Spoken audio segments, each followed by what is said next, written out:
Ladies and gentlemen, we have here Andriy, Colonel Andriy Lysenko, Ukrainian National Security and Defense Council Informational Center spokesman. Пані і панове, з нами знову тут вже на зв'язку.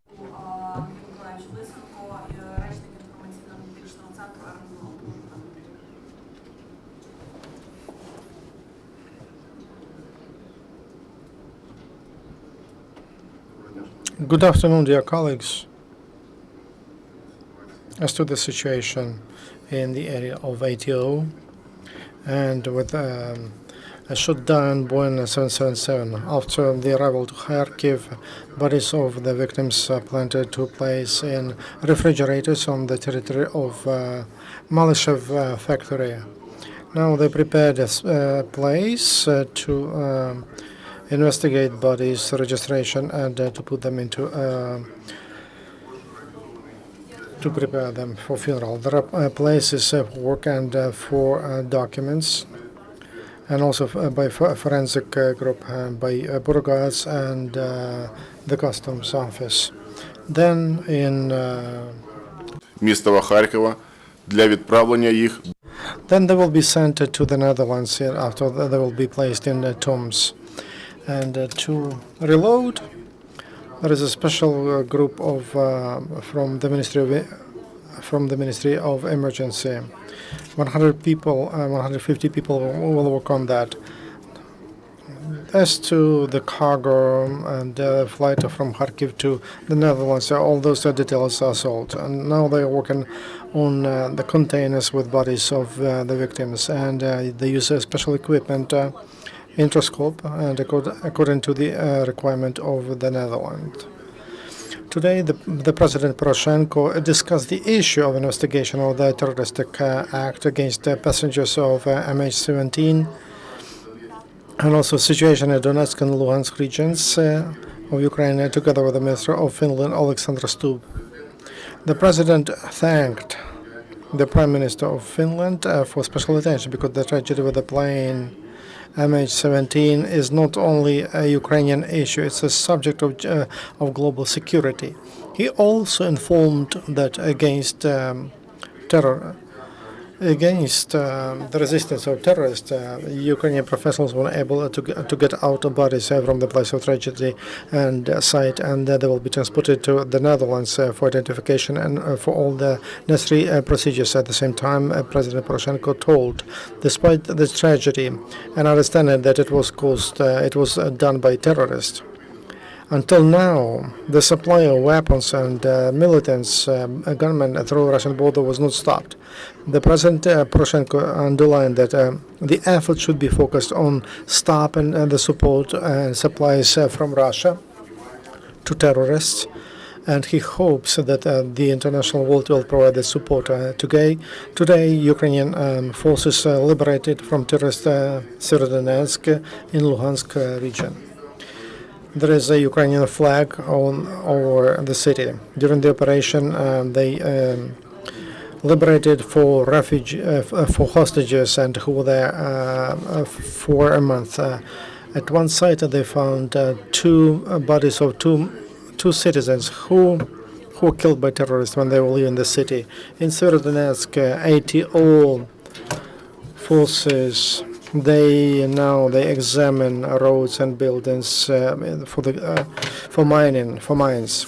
Now they fight to liberate one more city, Lysychansk, not to be surrounded by these gangs and not at all.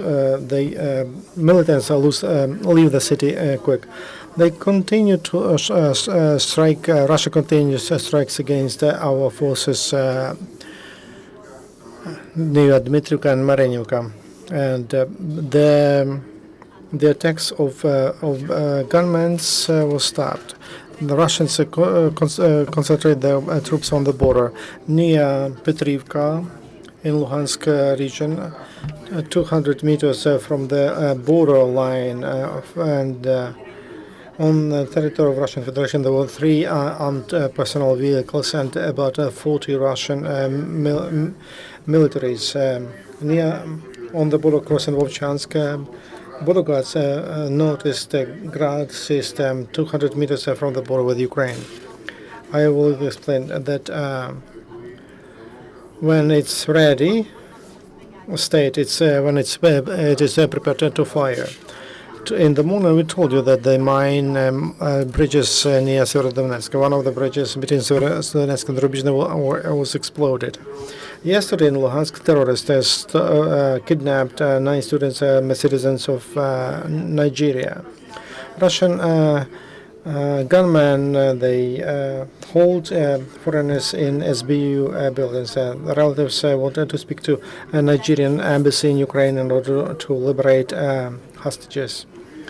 In liberated Ukrainian cities, we renew communication, phone communication, and access to internet in such cities as Kramatorsk, Krasnoarmeysk, Mariinka, Slavyansk, Selidove, Dobropil, Dmitrova, Svятогірськ, Krasny Liman, Велика Новосілка, Олександрівка, Новосвіт, and Дружківка.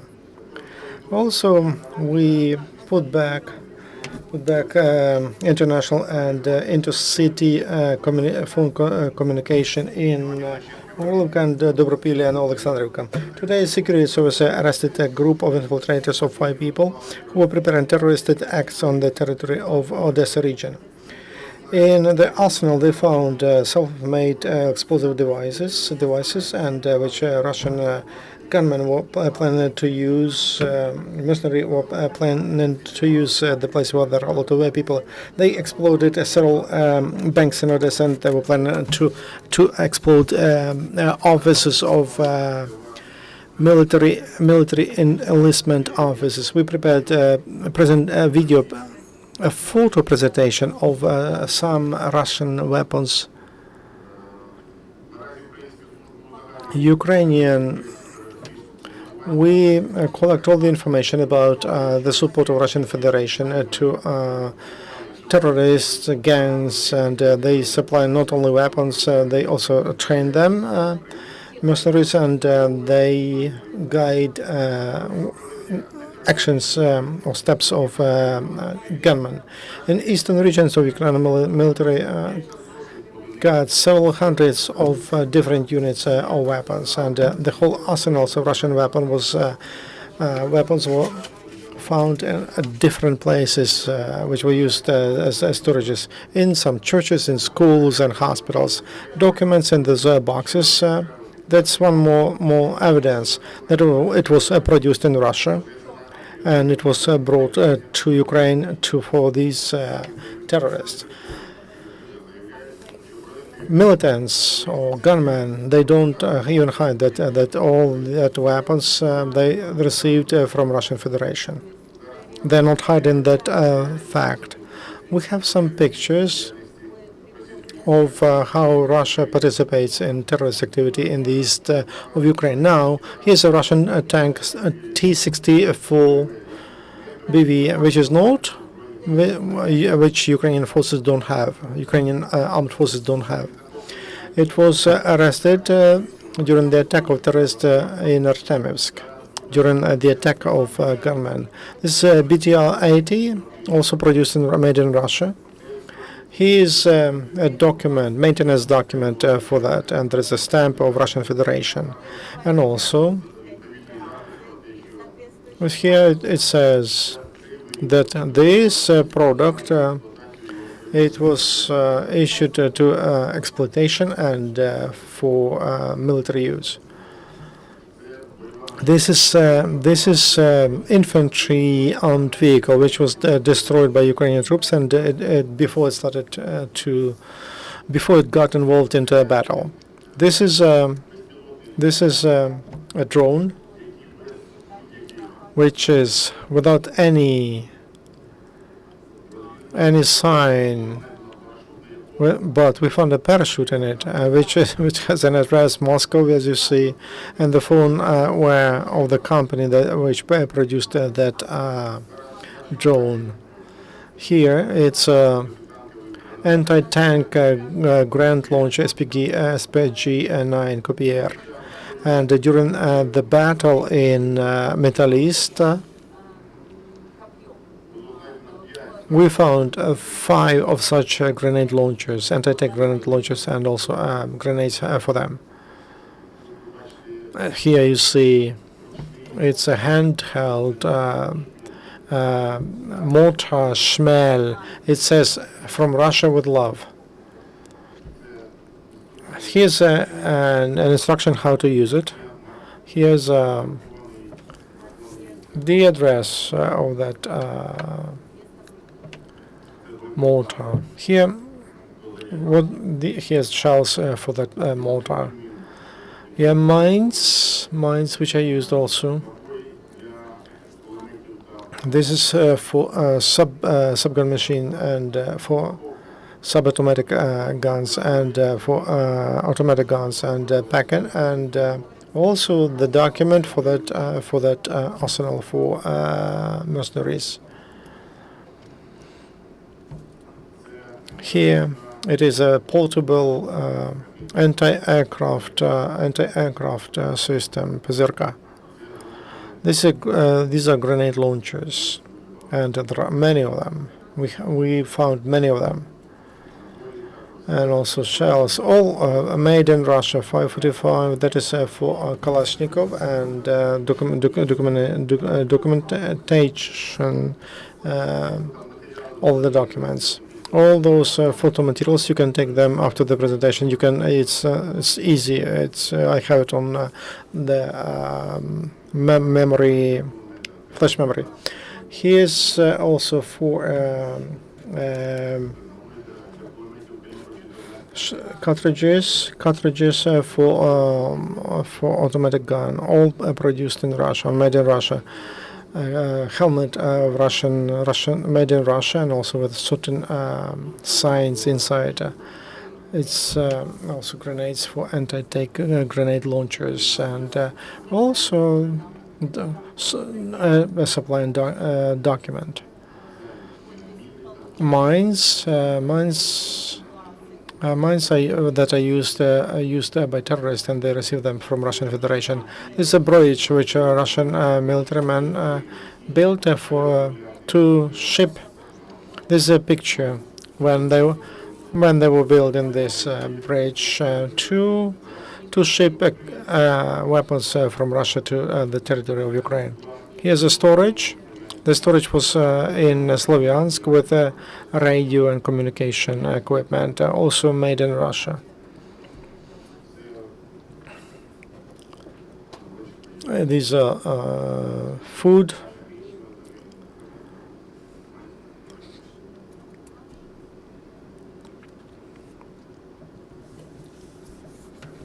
Thank you for your attention. Your questions.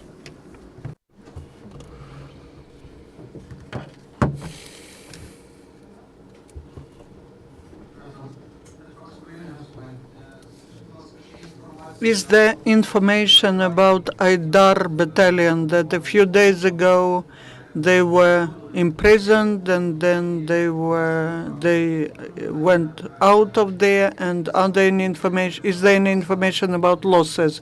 There's Yakovlevo settlement, Yakovlevo.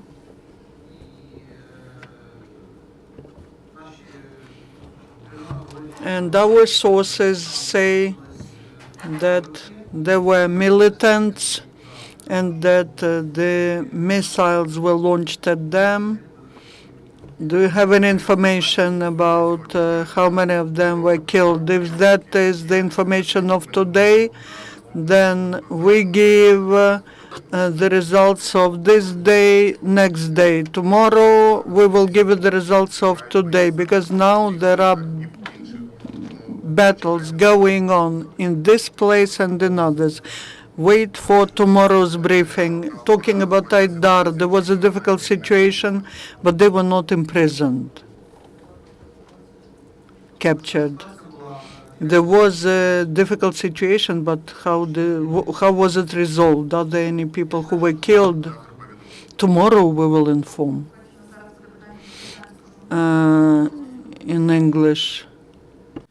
Colonel, 2 questions. Since last Thursday, is there any indication that there has been a slowdown in the amount of military equipment crossing from Russia into Ukraine. And my second question, the Nigerian students, are they still being held and where are they? Thank you for question. Дякую за запитання. The first question, talking about the number of equipment, we do have information. Do we have the map? Про те, що дійсно We have the information that in some cross points the militants can from time to time give the equipment and ammunition, but talking about exact numbers and what types of armament, we do not have that information. I will show you. This is Izvarina, Червонопартизанськ, and Dolzhansky. These are the hottest points across which the militants are trying to get equipment that the armed forces of Russia transfer to them. However, we have more information from local citizens who do not just tell us which type of equipment. They document it all, they download videos in the internet, and they take photographs. They do that risking their lives, but the local citizens have understood that so-called republics, these are not republics, but these are groups of terrorists who are just trying to achieve their own ambitious goals, and they don't care about the local citizens. They are executing some special tasks which they received on the territory of Russian Federation. So we are grateful for our citizens who give us this data. We have at least approximate understanding of how many pieces get to Ukraine. Some columns do not reach the place of destination. The second question was about students, Nigeria students. The Nigeria students are still in capture, taken hostages, and we have negotiations. Another question. On Euronews, I have a question concerning the partial mobilization of the Ukrainian army. I would like to know what does that mean from a strategical point of view, and whether this decision has been taken due to the build-up of a Russian army along the border, and if you are expecting something more from Russia in terms of maybe a direct intervention. Thank you. thank you for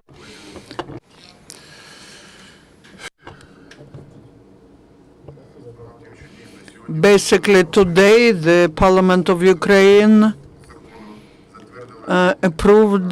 passed the order of the president about partial mobilization. What does that mean, the partial mobilization? We had 2 waves of partial mobilization. The first one was in March this year, the second one in May, and now there's the third wave in July. Why do we do it? In order to execute the plans of liberating the territories which are temporarily controlled by the terrorists, to strengthen the forces and partially replace some of the units. We're not talking about rotation. We're strengthening with personnel and military equipment to give an opportunity to have some rest to those who were on the front line. For that, we have this partial mobilization. Every law enforcement bodies, the armed forces of Ukraine, the Ministry of the Interior, the State Service of Ukraine on emergency situations, the border service, they all are putting orders to execute mobilization plan to fill in the number, to increase the number of Ukrainian military. These people, after certain training at the training centers, they will be sent to execute the tasks, military tasks. First of all, the main objective is to liberate as soon as possible the territory controlled by terrorists. With that, the special reserve is created in order to make first steps in defense in case of aggression from neighboring country. The first objective is to strengthen our military forces and to create the reserve.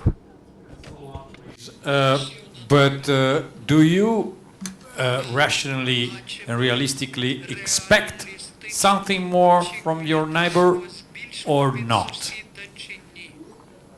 Thank you for questions. We have to be ready for any events, any development of the events. Another question from foreign journalist. David Herzenhorn with the New York Times. Could you tell us, since the downing of the Malaysia Airlines plane on Thursday, have there been any additional international efforts to help you seal the border with Russia? Have you requested any additional assistance? Do you expect any assistance in the coming days?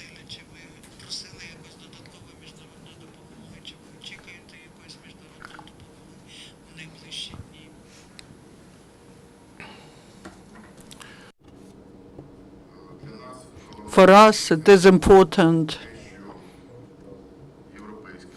that European countries, the United States, and countries of the West have understood already that aggression from Russian Federation, which is the actions of militants in the eastern regions of Ukraine, this is not just a game of some group of terrorists. These are actions, these are real warfare actions with losses, with wounded people. That's not the conflict on the territory of Ukraine. That's the conflict with international terrorists, because these terrorists, after they downed the passenger aircraft, they cannot be looked at as some guerrillas, so to say. Even the locals realize that these are real terrorists, and we do not expect, we expect that the countries of Europe, of the United States, will give the assessment of the actions of Russia, and they will be exercising pressure on Russia so that it stops supporting terrorist groupings which are in the east of our country. That is minimum that we expect. What is the situation with Brigade 24? They are near Zelenopilla. Have you managed to deliver food to that place? How many people are there? I will not even tell you the coordinates where they are located. They have everything in order to oppose. They do have all the equipment, engineering equipment, everything, what they need to exercise their military task. They give the opportunity for other units to make the ring narrower around the terrorists. Those guys who are defending there, they give the chance to the forces who are offending, who are in offense from the west to the east to execute their task and to get rid of the terrorists. It's difficult for everyone, for those who are in defense and for those who are in offense. Is that true that the territory around them is mined and there's no access to that? Seleznyov confirmed that that it is impossible to take food to them. There is this chance to get food to them. The food is delivered, including even by air, by different ways and by air. There are some questions about mobilization. Maybe you will say whether the officers of reserve will be enlisted, those who never served in the army. First of all, these are people who have some military specialty, those people who have experience in being in the army, in serving in the army, those who are mostly prepared. I can say that on the territory of Ukraine we have about 20,000 military who are in reserve and who have the experience in peacekeeping actions. Can they fill in 15 units? We do not understand how many people will be enrolled. The numbers, this is the confidential information, top secret. Every ministry will make calculations and they will give them to the military commissariats. What's happening at the border with Chernihiv region? There's information that there are some firing positions there, that Russians are there. At this area, we just observe that there's accumulation of armed forces of Russian Federation. That's happening. That's happening along the whole border with Russian Federation. Any other question? They concentrate, they create some infrastructure. There are tanks and armored personnel carriers there and people. It's happening like it was at the first stage of the anti-terrorist operation. After that, Russia said that these were just military maneuvers and they withdrew their troops. Now they come back. And I will not be surprised if Russia says that these are again some military exercise, some maneuvers. Не чути.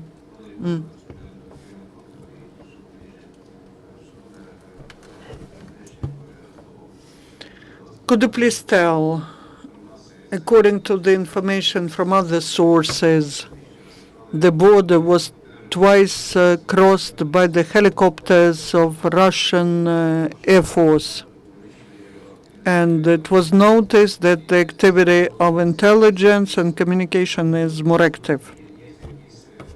Do you have any data, any information?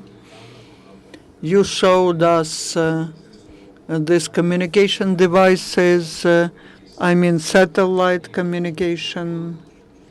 Have you, do you have any? I cannot share details on communication equipment that was arrested by us, but even high-tech equipment we got. Thank you very much. He will come tomorrow at 12:30 and he will update us on new information and developments.